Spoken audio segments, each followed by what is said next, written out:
Be careful, sir. The voice came from somewhere low and to his left, urgent enough that Silas Harrington stopped mid-step on the corner of Bramwell and Fifth. His cane, white with the red tip he had long stopped caring about, hovered an inch above the curb. The traffic on Fifth Avenue rumbled on in its usual morning way. A bus sighed as it pulled across the intersection. Somewhere nearby, a vendor called out about pretzels in that patient, weary tone of someone who had been repeating the same words for years. Silas heard none of it once the child spoke. He turned his head slightly toward the voice, the way a man does when his ears have become the most vital part of his face. "Son," he said, keeping his cane suspended. "Say that again." "There's a man, sir, by the lamppost. He's been watching you. He's holding something." The voice was small, belonging to a boy of about 6.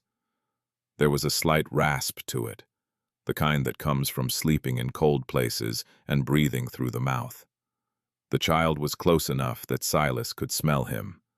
The wool of his coat, unwashed for a long time, the faint sour note of a body that lived outside, and beneath it all something cleaner, the scent of a child's skin, a child's breath, a child who had eaten an orange recently and little else.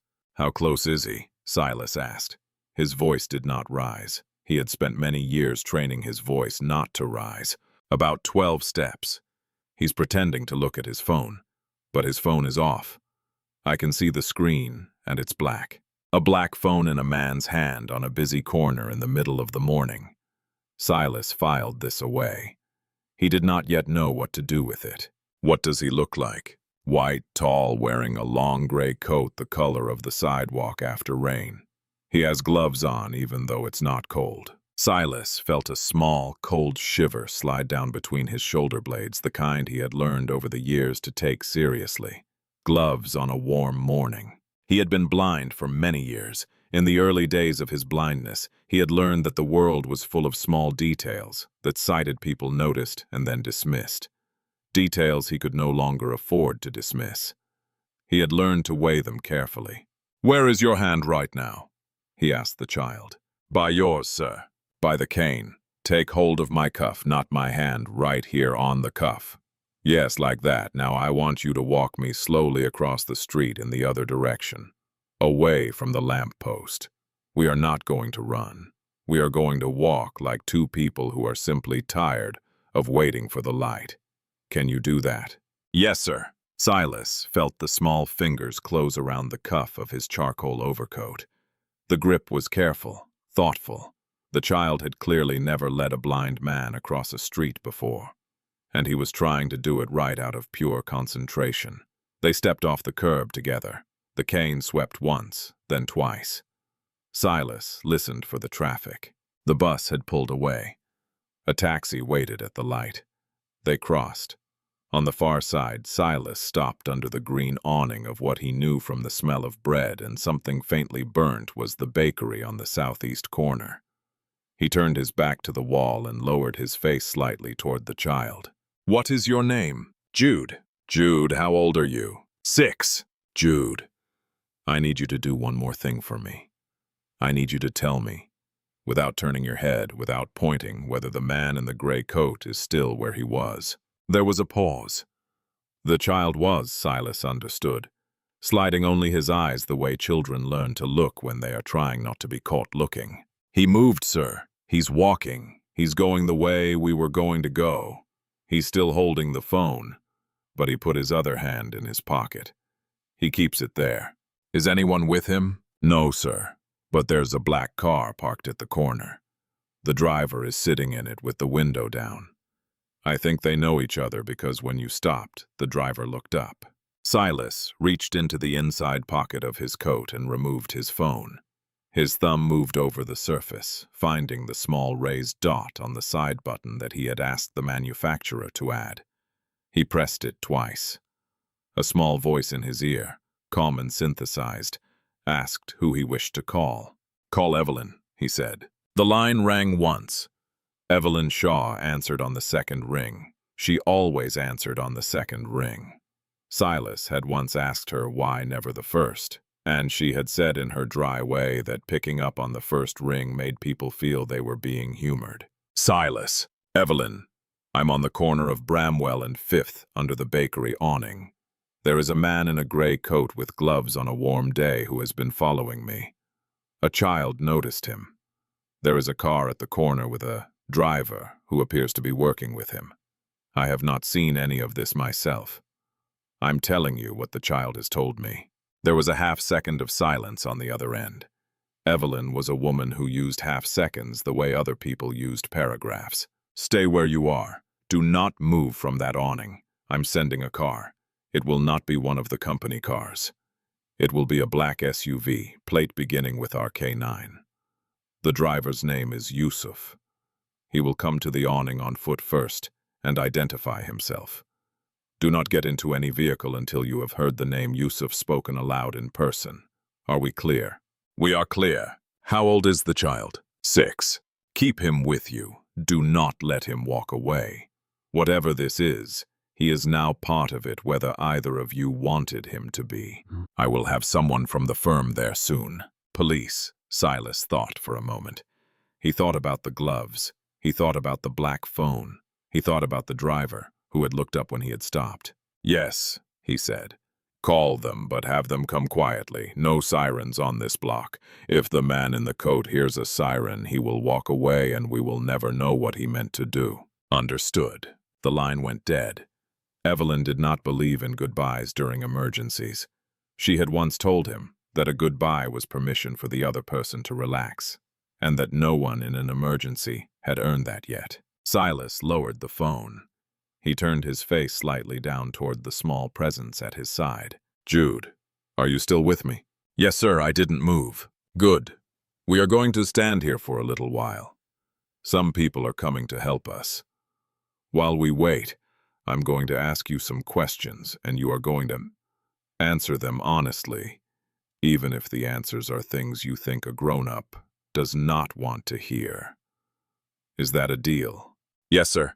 Where do you live? A pause. The kind of pause Silas had heard before from people who were trying to decide which version of the truth was safest. I don't really.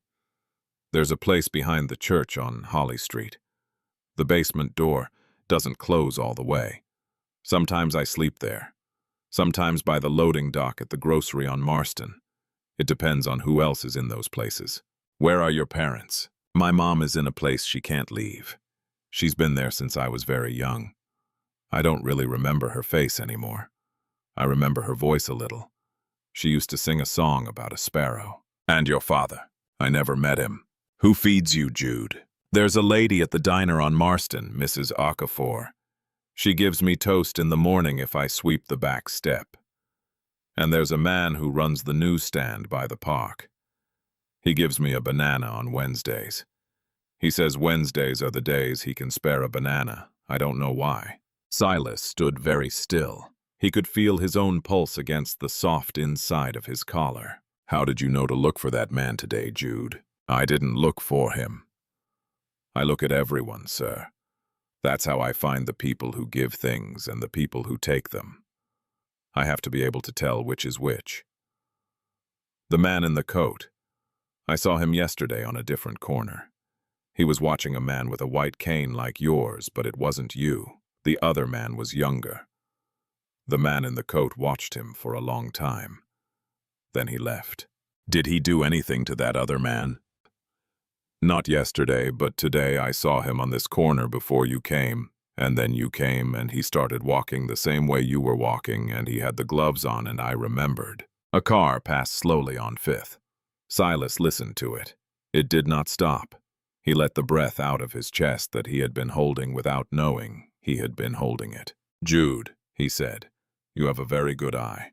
I have to, the child said simply. It's the only thing I really have. The silence that followed was not awkward. It was the silence of two people who had nothing to add to a true thing that had been spoken. Silas reached down. He found by feel the child's shoulder. It was thin under the wool of the coat, which was itself thin and not the right size, and he could feel the small bone of the shoulder ridge under his palm. He left his hand there for a moment, then took it away. He had learned over the years that children who lived in the kinds of places Jude had described were sometimes touched too much in the wrong ways and not enough in the right ones. And he did not want to misjudge which kind of touch this would be. "What is the man in the coat doing now?" he asked. "He's standing at this next corner. He's looking at the bakery. I think he's looking at the awning. I think he's trying to see if you're still under it." The car moved. It's at the same corner he is at now. It pulled up next to him. "Are there other people on the sidewalk?" A lady with a stroller just walked past him. Some men in suits crossed the street to get coffee.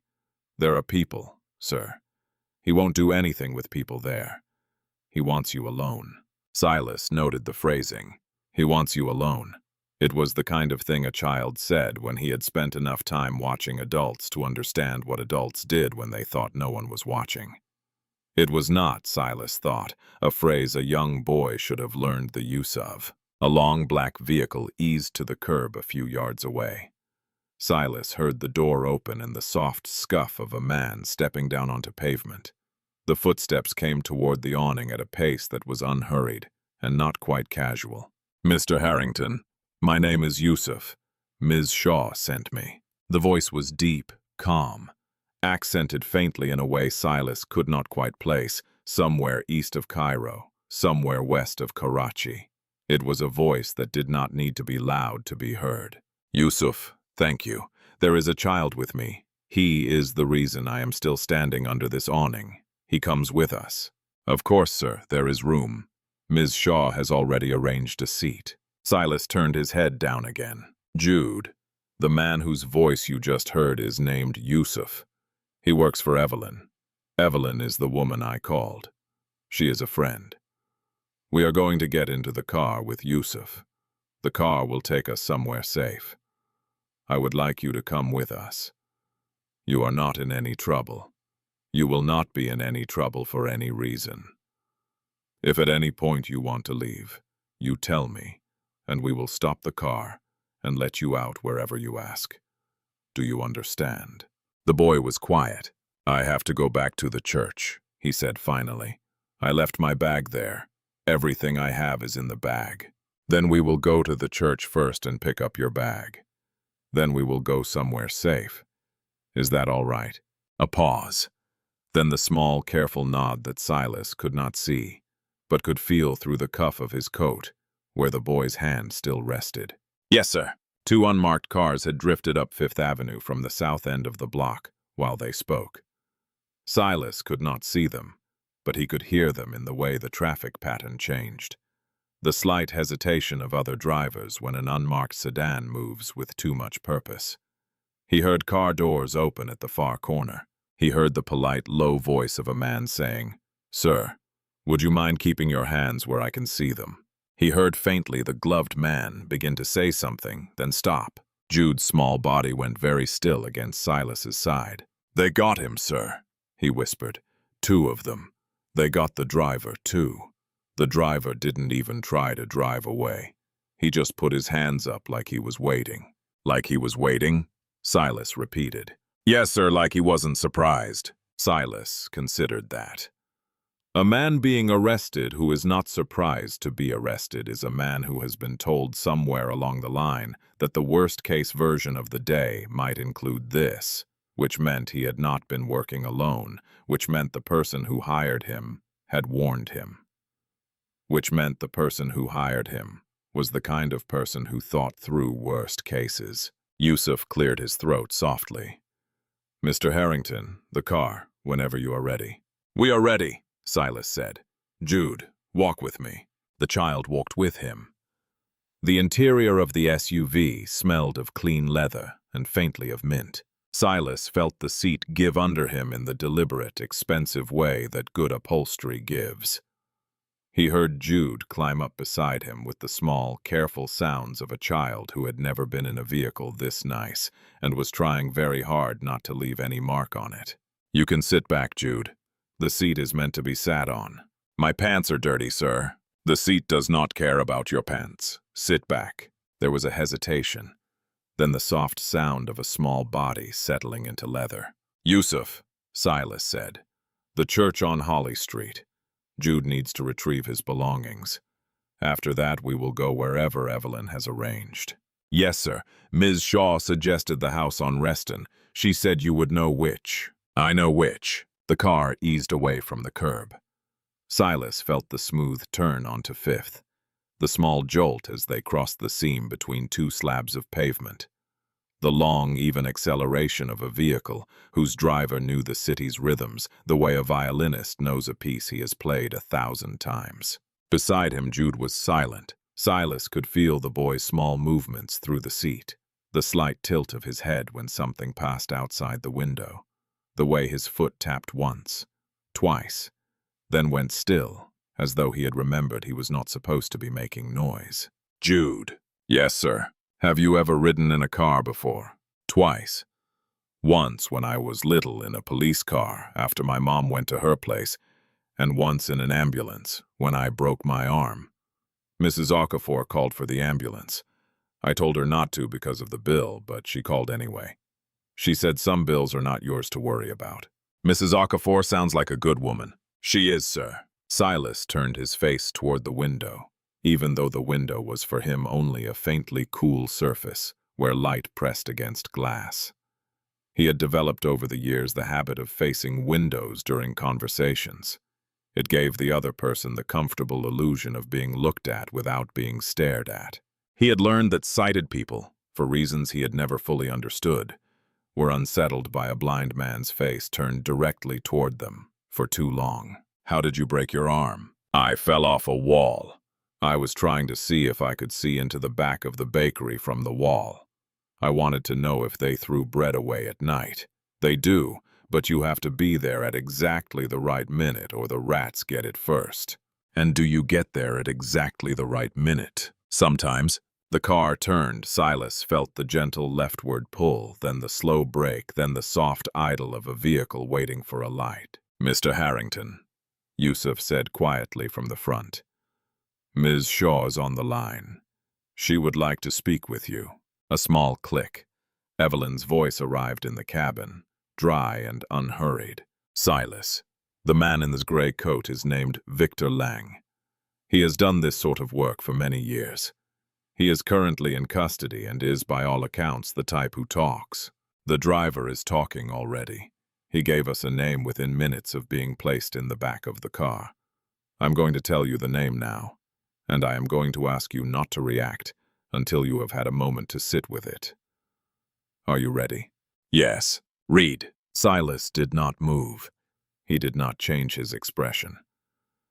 He had, by long practice, the kind of face that did not change when a thing landed inside him that needed time to be understood. Reed Harrington, his nephew, his brother Richard's only son, the boy he had paid to send to law school, the young man he had brought into the company against the quiet objections of 3 board members who had felt the hire was sentimental, the man who had, in recent months, been moved into the position of overseeing the trust that would, on Silas's death, become his. Evelyn, I know. How sure are you? The driver named him by full name and by relationship. He said the old man's nephew. He gave a meeting location and a date. We have already pulled the security footage from that location for that date. Reed is on it. He is on it for a long while. The audio is not good, but it does not need to be. Silas was quiet for a long moment. The car began to move again. Beside him, very softly, Jude said, "Sir, are you all right?" "I am, Jude. Thank you for asking." He was not, in fact, all right. But he had many years of practice at sounding like he was. And the practice was, at this moment, the only thing holding the inside of his chest together. The church on Holly Street was the kind of small stone building that had been built long ago for a congregation that had since dwindled. Silas did not know any of this directly. He learned it later. What he knew, sitting in the car at the curb, was the smell of the place, which came through Yusuf's lowered window. Old stone, damp wood, the faint sweetness of votive candles, and underneath those things, the particular cold mineral smell of a basement that did not get enough sun. "This is it, sir," Jude said. "The basement door is around the side. You don't have to come. I'll be fast. I would prefer to come, if you do not mind. Yusuf will stay with the car." I would like to know where you have been sleeping. A pause. It's not nice, sir. I have been in many places that are not nice. It will not shock me. Okay? They got out. Silas unfolded his cane. Jude took hold of his cuff again in the same careful way as before and led him around the side of the building, along a strip of cracked pavement crowded by weeds. Silas counted his steps as he always did in a new place. 11 steps to the corner, 8 more along the side, then a slight downward slope, and the cane found a step, then another. Watch your head, sir. The door is short. He ducked. The air changed. It was colder by several degrees, and the sound of his own breathing came back to him at a slightly different speed, the way breath does when a person enters a small enclosed space. My bag is over here, Jude said. Small footsteps, the sound of fabric being lifted, then the sound of small footsteps returning. Got it, sir. What's in it, Jude? A long silence. A blanket. A book Mrs. Okafor gave me, but I can only read some of the words. A picture of my mom, from when she still came to see me, at the place I was at before, with the foster lady. A spoon, a toothbrush, some socks, and a rock. A rock? My mom gave it to me. The last time she came, she said it was from a place she went to once when she was happy. It's smooth on one side and rough on the other. She said the smooth side is for when I'm scared, and the rough side is for when I'm angry, and that I should rub the side I need. Silas stood very still in the cold basement. He had spent a lifetime learning not to weep at things. He continued in this moment not to weep, but he understood with great clarity that he was making a choice, and that the choice was costing him something. That is a very wise mother, he said. She was, sir, before. She still is, Jude. People do not stop being who they were because they are in places they cannot leave. The boy did not answer. Silas heard the soft, careful sound of a small backpack being settled onto small shoulders. We can go now, sir. They went. Up the steps, around the corner, along the strip of weeds, back to the SUV. Yusuf was standing beside the open rear door, his hands folded in front of him, in a way that suggested he had been watching the street the entire time without appearing to. In the car, Silas turned slightly toward Jude. Jude, I want to ask you something, and you can say no. You can say no without any consequence at all, and we will simply take you wherever in the city you would like to go, and you will never see me again unless you wish to. Do you understand that part first? Yes, sir. There is a house Evelyn is taking us to. It is small. It is quiet. It has a garden in the back and a kitchen with a window. I'm going to stay there for a little while some things are sorted out, because the people who tried to harm me today may still be looking for me. I would be honored if you would stay there as well. There is a room with a bed and a desk and a lamp. There is food. There is a woman named Mrs. Flanagan, who looks after the house, and she is kind, and she will not make you do anything you do not want to do. You may stay one night and decide it is not for you, and leave in the morning, or you may stay longer. The choice is yours every day. Will you come? A very small voice. Yes, sir. Good. The car moved. The house on Reston Lane was a narrow brick row house set back from the street behind a low wrought iron gate. Silas had bought it many years earlier and had never lived in it.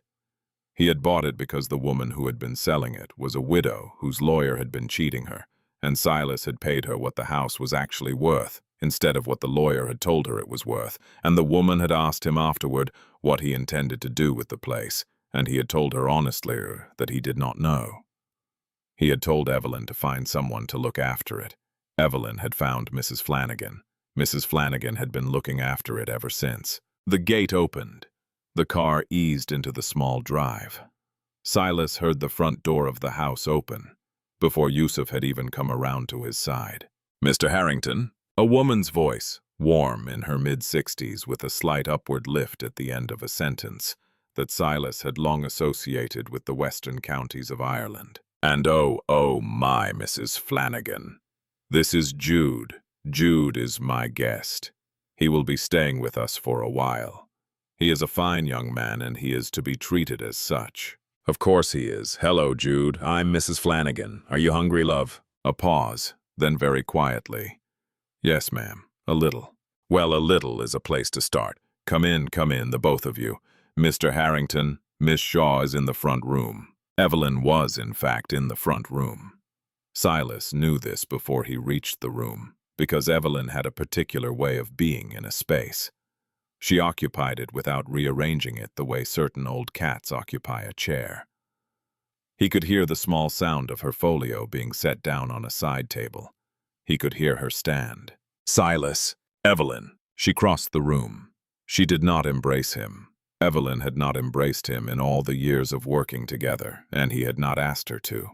She did, however, briefly lay her hand on his forearm, a thing she had done perhaps a handful of times in the entire course of their acquaintance, and only on days when something had gone very wrong. "This is Jude," Silas said. "Hello, Jude." "Hello, ma'am. Mrs. Flanagan is going to take you to the kitchen and see about feeding you. After that, if you would like, there is a bathroom upstairs with hot water and as many towels as you would like to use. And after that, there is a room with a bed and a window that looks at a small magnolia tree, which is not at the moment flowering, but which is alive, which is, in my opinion, the more important point. Does any of that sound all right?" "Yes, ma'am." "Off you go, then. Mr. Harrington and I have some boring grown-up things to discuss. We will join you when we are finished being boring." Mrs. Flanagan led Jude away. Silas heard the boy's small footsteps follow her down the hallway, then a door, then the soft, warm sounds of a kitchen, a kettle, a chair pulled out, the careful clink of a plate being set down. Evelyn waited until the kitchen door had closed behind them. Then she sat. Silas heard her sit. He found his own chair by the small sound of its arm, against his outstretched cane, and he sat as well. "Tell me," he said. "Reed has not been arrested yet. We have enough to arrest him. But the moment we do, anyone he has been working with will know within the hour, and we will lose them. The federal team would like to wait a couple of days. They would like to use that window to identify the rest of the network. There is almost certainly a rest of the network. A nephew with a law degree and a grudge is not capable of arranging what was arranged today on his own." "What grudge?" "That is the question I was going to ask you." Silas was quiet for a long moment. He thought about his nephew. He thought about the boy at 14, who had spent a summer at Silas's house in Vermont, because Richard and his wife were divorcing, and the boy had needed somewhere quiet. He thought about Reed at 22, graduating from college, accepting Silas's hand at the ceremony with a smile that had been, even then, a little too prepared. He thought about Reed not long ago sitting across from him at dinner and saying in a voice Silas had heard but had not at the time listened to, "Uncle, do you ever think about what happens to all of this after?" "He has been waiting," Silas said, "for me to die, and I have been taking too long." Evelyn did not contradict him. "He has come twice in recent months," Evelyn said, "to my office without an appointment to ask very specific questions about the structure of the trust. I answered the first set of questions because they were not unreasonable for a man in his position to ask. I declined to answer the second set. I told him the second set was for you to discuss with him, not me. He left without arguing. I made a note of the visit. I made a note of the questions. I have those notes in front of me right now." "You did not tell me." "No, I did not. I made a judgment that it was better to watch than to alarm you, and I made that judgment without consulting you, which I will apologize for once, and then we will not revisit it. I am sorry, Silas." "Accepted. There is more. Go on." "Not long ago, Reed met with a man named Damian Voss at a hotel bar in the financial district.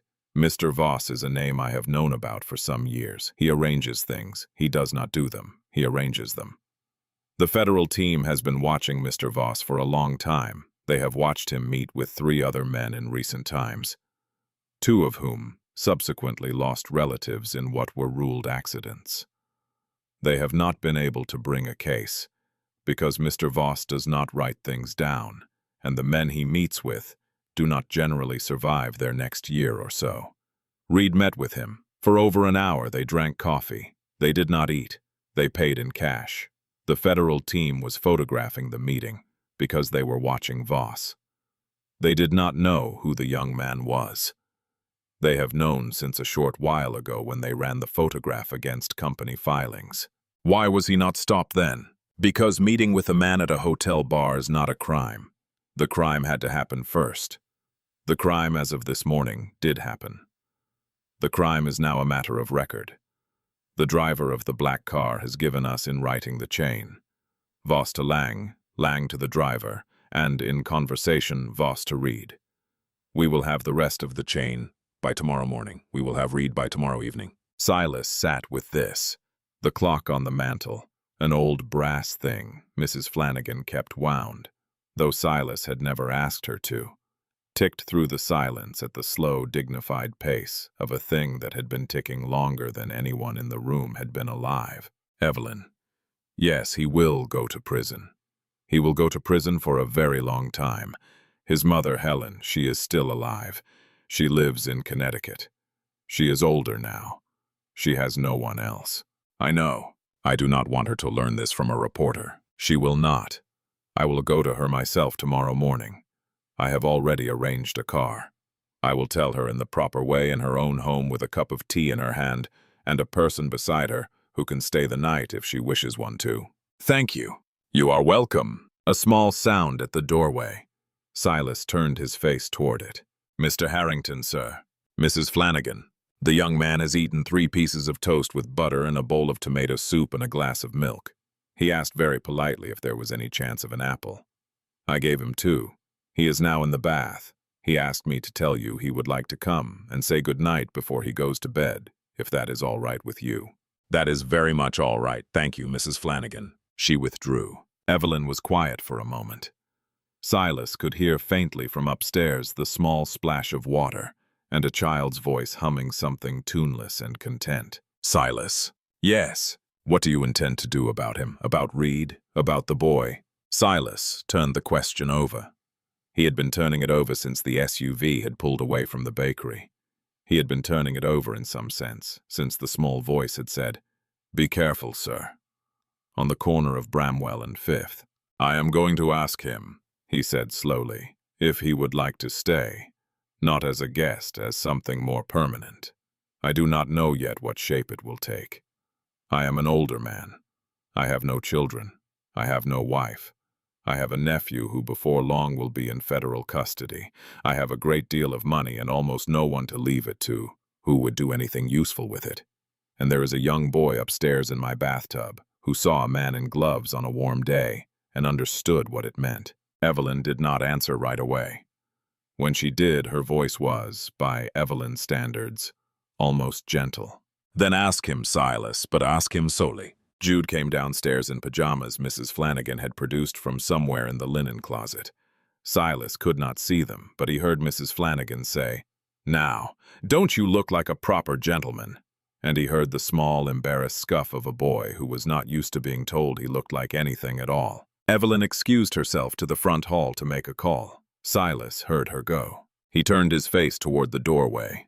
"Jude?" "Yes, sir." "Come and sit if you would like." The boy crossed the room.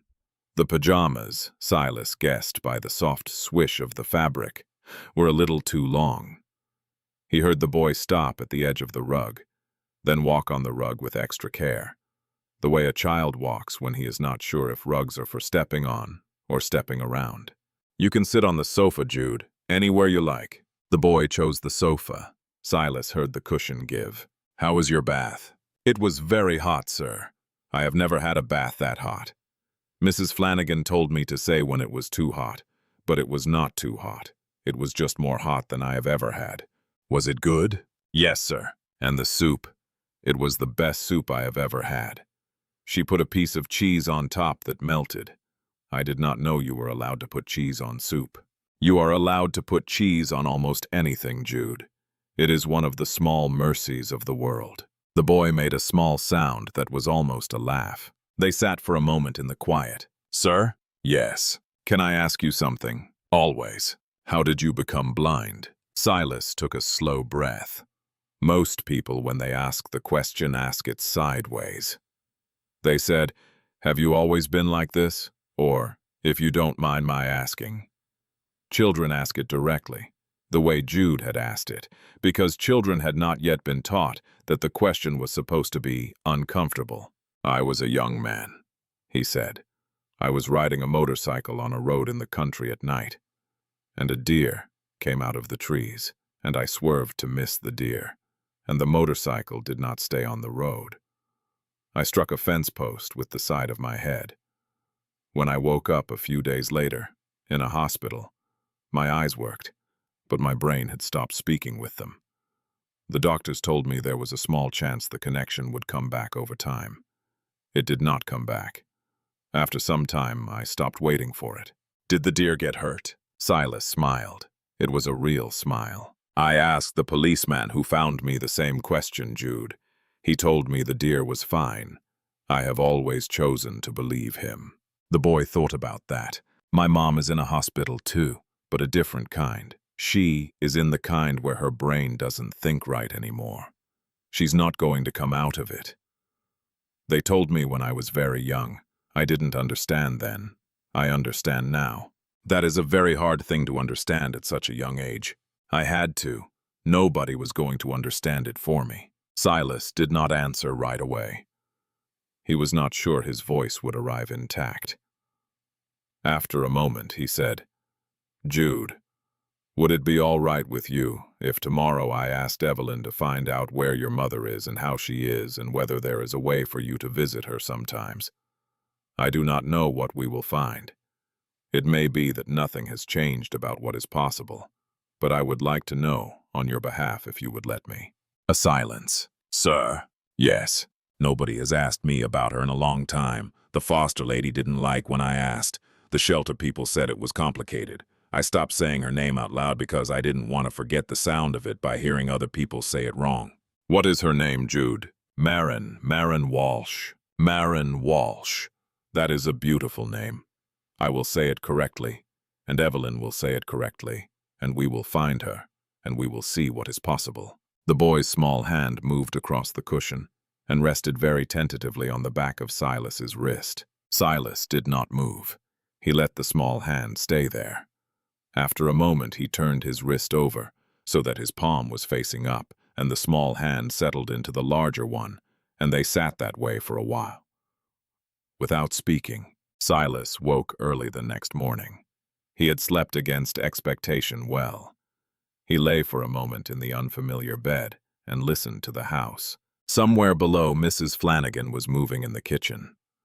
The smell of coffee was already rising. Outside, a single bird was making the kind of small, repetitive complaint that one bird makes when it has decided the morning has begun, and the other birds are taking too long to agree. There was, he realized, a second sound much closer. Breathing. Small, even, steady. He turned his face slightly. Jude was in the room. The boy was asleep on the floor at the foot of the bed, curled into the small space between the bed frame and the wall, wrapped in a blanket he had clearly dragged with him from his own room down the hall. His backpack was beside him. One small hand rested on the strap. Silas did not move for a long time. He understood with the same clear, painful understanding he had felt about many things in the last day, that the boy had not been able to sleep alone in a room with a door that closed. He understood that this was not something the boy would have asked for.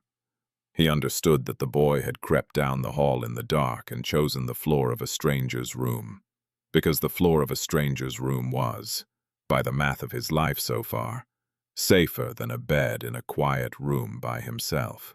When Mrs. Flanagan came up the stairs a little later with a tray, Silas was sitting up against the headboard, very still, listening to the boy breathe.